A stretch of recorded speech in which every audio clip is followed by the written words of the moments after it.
Hello friends, welcome YouTube के नए video में आपका स्वागत है। आज हम लोग एसएससी और बैंकों के लिए माफ करिएगा, एसएससी और रेलवे के एग्ज़ाम के लिए एक टॉपिक देखेंगे। आईएनसी, इंडियन नेशनल कांग्रेस, है ना।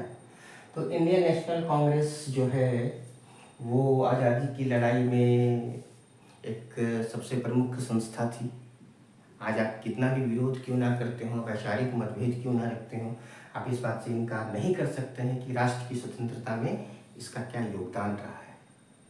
ठीक है, तो इंडियन नेशनल कांग्रेस कैसे बना, है ना।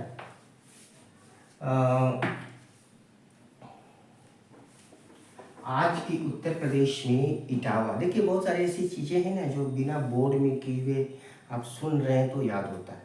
ठीक है, तो आज का जो उत्तर प्रदेश है उसमें एक शहर है इटावा। इटावा वो शहर है जहाँ पर चंबल नदी यमुना से मिलती है। तो इटावा के एक रिटायर्ड आईसीएस थे इंडियन सिविल सर्विसेज में, उनका नाम था Allan Octavian Hume. Allan Octavian Hume. उन्होंने कलकत्ता यूनिवर्सिटी के ग्रेजुएट्स के नाम अखबार में एक चिट्ठी लिखा था कि बिखरी हुई शक्तियाँ कितनी भी शक्तिशाली क्यों ना हो, वे किसी काम की नहीं है। मातृभूमि की सेवा के लिए सभी बिखरी हुई शक्तियों को एक जगह जमा हो जाना चाहिए। तो उनके पत्र का बहुत गहरा प्रभाव पड़ा। उस वक़्त के जो भारतीय राजनीति के प्रमुख लीडर्स थे उन्होंने विचार किया कि हम एक राष्ट्रीय संस्था बनाएंगे, और उन्होंने इंडियन नेशनल यूनियन बनाने का प्रपोजल दिया। नाम तय हो गया था, लेकिन मीटिंग के कुछ घंटे पहले ही उसका नाम बदल करके कांग्रेस कर दिया गया। तो इंडियन नेशनल कांग्रेस की पहली मीटिंग जो है वो आज के पूना में, जिसे पहले पुणे कहते, आज के पुणे में जिसे पहले पूना कहते थे, वहाँ होनी थी। लेकिन पूना में क्योंकि प्लेग की बीमारी फैली हुई थी, इसी कारण से उसे बम्बई ट्रांसफ़र कर दिया गया। बम्बई के गोकुलदास तेजपाल संस्कृत कॉलेज में कांग्रेस की पहली मीटिंग हुई, जिसके पहले अध्यक्ष श्री व्योमेश चंद्र बैनर्जी थे। यहाँ तक तो आप अच्छी तरह से जानते हैं। कांग्रेस की स्थापना के संबंध में कई सारी विचारधाराएं हैं। जैसे एक सिद्धांत दिया जाता है सेफ्टी वाल्व का सिद्धांत, है ना। जैसे पृथ्वी की गर्मी को शांत करने के लिए ज्वालामुखी के माध्यम से लावा मैग्मा बाहर निकल जाता है ना। तो उसी तरह से ये माना जाता था कि भारतीयों के मन में क्या असंतोष है उसको जानने के लिए हमें एक माध्यम चाहिए। ये सोचना अंग्रेजों का था, और इसी विचारधारा के तहत उन्होंने कांग्रेस की स्थापना की कि भारतीय असंतोष का पता इस संस्था के माध्यम से लगेगा। हालांकि इस सिद्धांत को सही नहीं माना जा सकता है, और आजकल इसको मानते भी नहीं है। आजकल हम ये मानते हैं कि राष्ट्रवादी समूहों ने, राष्ट्रवादी विचारधारा के व्यक्तियों ने कांग्रेस की स्थापना की थी। ठीक है, तो 1885 से 1905 तक का जो काल है वो कांग्रेस में उदारवाद का युग था। उसमें के लीडर्स में दिनसा इदुलजी वाचा, दिनसा पेटिट, सर फिरोज शाह मेहता जिन्हें बम्बई का बेताज बादशाह कहते हैं, सुरेंद्र नाथ बैनर्जी जिन्हें इंडियन ग्लैडस्टोन कहते हैं, ग्लैडस्टोन इंग्लैंड के प्रधानमंत्री थे। सुरेंद्र नाथ बैनर्जी को बंगाल का बेताज बादशाह भी कहा जाता है। उसके अलावा रहमतुल्लाह साइनी, गोपाल कृष्ण गोखले, है ना, लाला लाजपत राय, बाल गंगाधर तिलक, बिपिन चंद्र पाल, ऐसे पता नहीं कितने नाम हैं, कितने महान व्यक्तित्व हैं जिन्होंने अपनी समस्त ऊर्जा देश को समर्पित कर दी। गोखले जी के संबंध में लॉर्ड कर्जन ने कहा था कि ईश्वर ने आपको अतुलनीय योग्यताएं दी हैं, और आपने अपनी सारी योग्यताएं अपनी मातृभूमि को समर्पित कर दी। ये महानता थी गोखले की, है ना। और गोखले जी महात्मा गांधी और मोहम्मद अली जिन्ना के राजनीतिक गुरु भी थे। ठीक है, तो 1905 आते आते, 20वीं शताब्दी आते आते कांग्रेस के प्रति यंग जनरेशन के मन में काफ़ी विरोध की भावना उठ रही थी, क्योंकि यंग जनरेशन के लोग चाहते थे कि कांग्रेस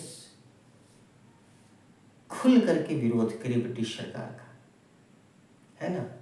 गोखले जी ने कहा था, अगर हम कांग्रेस के लोग खुलकर ब्रिटिश साम्राज्य का विरोध करने लगे तो 5 मिनट में हमें सरकार ख़त्म कर देगी। इसलिए वो लोग दबी हुई जबान में विरोध करते थे, और दबी हुई जबान में भी उनका विरोध बहुत मुखर होता था। कांग्रेस की स्थापना लॉर्ड डफरिन के समय हुई थी। डफरिन इतने खुश थे कि उन्होंने प्रथम सम्मेलन में भाग लेने वालों को के लिए रात्रि भोज का आयोजन किया था, है ना। लेकिन जब कांग्रेस के लीडर दबी हुई जबान में सरकार का विरोध करने लगे तो डफरिन तिलमिला गए और वो कांग्रेस के नेताओं को नमक हराम बाबू कहने लगे। वे कहते थे कि कांग्रेस कुछ असंतुष्ट बंगाली बाबुओं का समूह है जो अपने सिवा किसी को रिप्रेजेंट नहीं करता। वो कहते थे कि कांग्रेस राजद्रोह का कारखाना है। एक बार कोई यंग जनरेशन का लड़का कांग्रेस के अंदर चला गया तो हमेशा के लिए वो सरकार का विरोधी बन करके निकलता था, है ना। तो कांग्रेस ने उस समय देश में एक राजनीतिक एकता स्थापित की, है ना। आज आप बड़े आराम से कह देते हो कि कांग्रेस ने क्या किया। हाथ में मोबाइल फ़ोन है, 5G का नेटवर्क है, बोलने की आज़ादी है, बड़े आसानी से कह देते हैं। उस वक़्त हमारा देश कैसा था ये सोचिए, ठीक है। 1905 में grand old man of India कहे जाने वाले दादा भाई नौरोजी, श्री दादा भाई नौरोजी को महात्मा गांधी ने अजात शत्रु कहा था।